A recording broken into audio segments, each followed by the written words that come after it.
Herkese merhabalar, ben Huri. Huri Metek Mutfak'ta mutfağıma hoş geldiniz.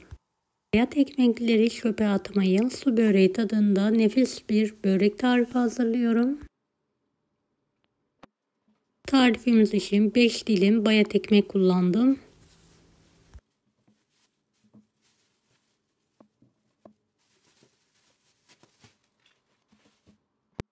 Evet, ekmekleri küçük küpler halinde kesiyorum.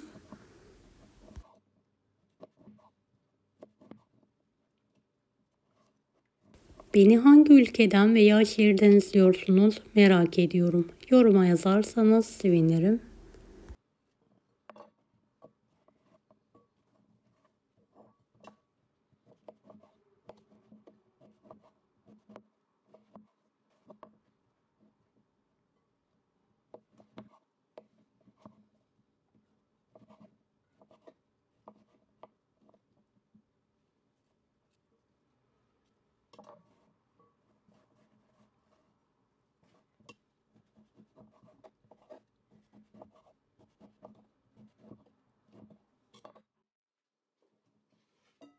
Evet, ekmeklerin hepsini doğradım.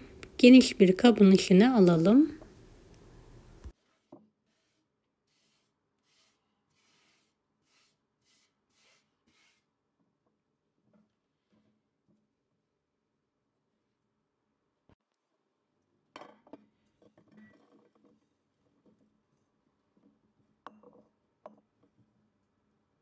Üzerine 4 adet tam yumurtayı kıralım.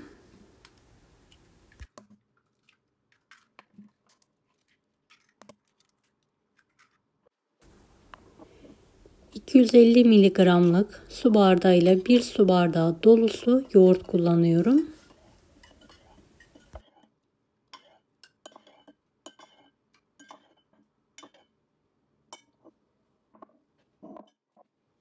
Biraz tuz, dilerseniz baharat da ekleyebilirsiniz.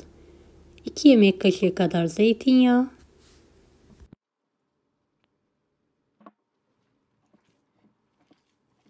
Evet, tüm malzemeleri elimle yoğurarak hamur haline gelene kadar hazırlıyorum.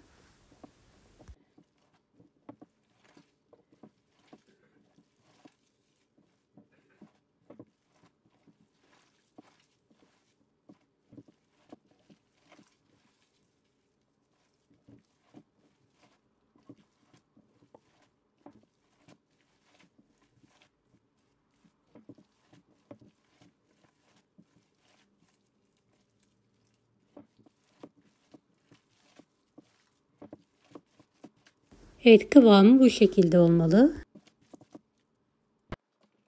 Orta boy tavayı her tarafını yağlayalım. Fazla yağını da ekmeklerin üzerine süzüyorum. Hazırladığımız harcın yarısını tavanın alt kısmına bastırarak sıkıca yerleştirelim.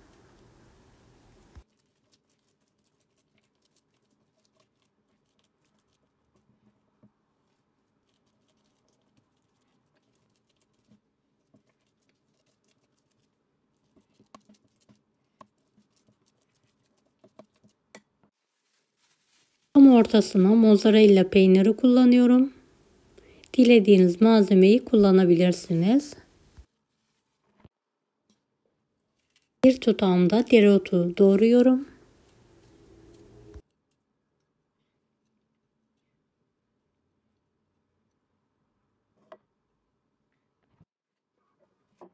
Kalan harcı üzerine hiç açıklık kalmayacak şekilde kapatarak bastıralım.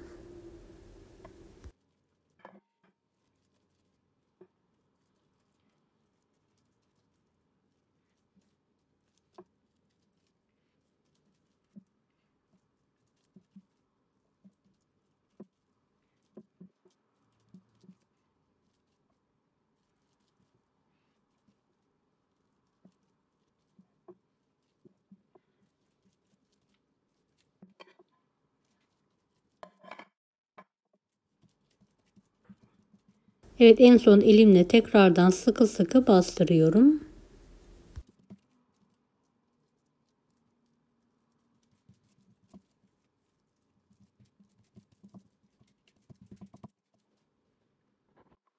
Üzerine şöyle 1 yemek kaşığı kadar sıvı yağ gezdiriyorum ve fırça yardımıyla sürüyorum. Kapağını kapatalım. Orta ocağın kısık olacak şekilde ayarlayarak pişirmeye bırakalım. Evet, kapak yardımıyla ters çeviriyorum. Kontrol ediyorum. Pişmemiş. Tekrardan aynı tavaya alarak kızarana kadar pişirmeye devam ediyorum. Evet, kızaran böreğimi tekrardan tavaya alıyorum. Tavayı da çok az yağ ile yağlıyorum.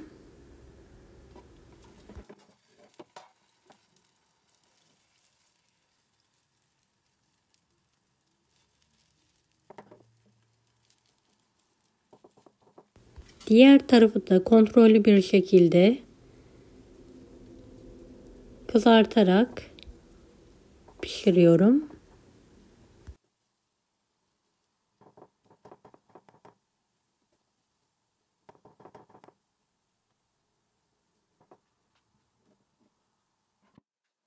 Evet, kızaran böreğimi servis tabağına alıyorum. Vaktiniz varsa 5 dakika dinlendirin.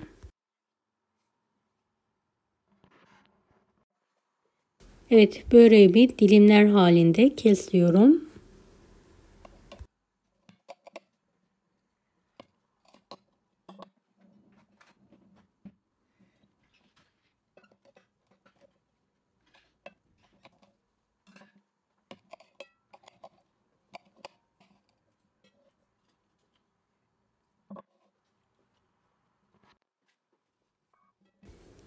Evet, hepsini dilimleyerek servise hazırlıyorum.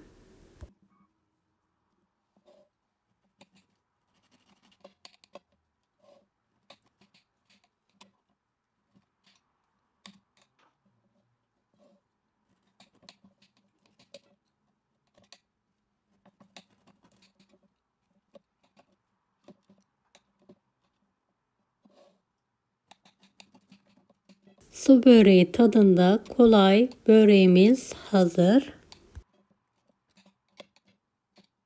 Bayat ekmeğiniz varsa mutlaka bu tarifi deneyin.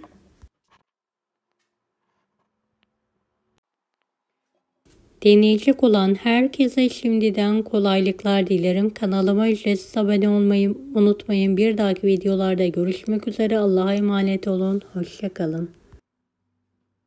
Daha farklı tarifler için bunları da izlemeyi unutmayınız.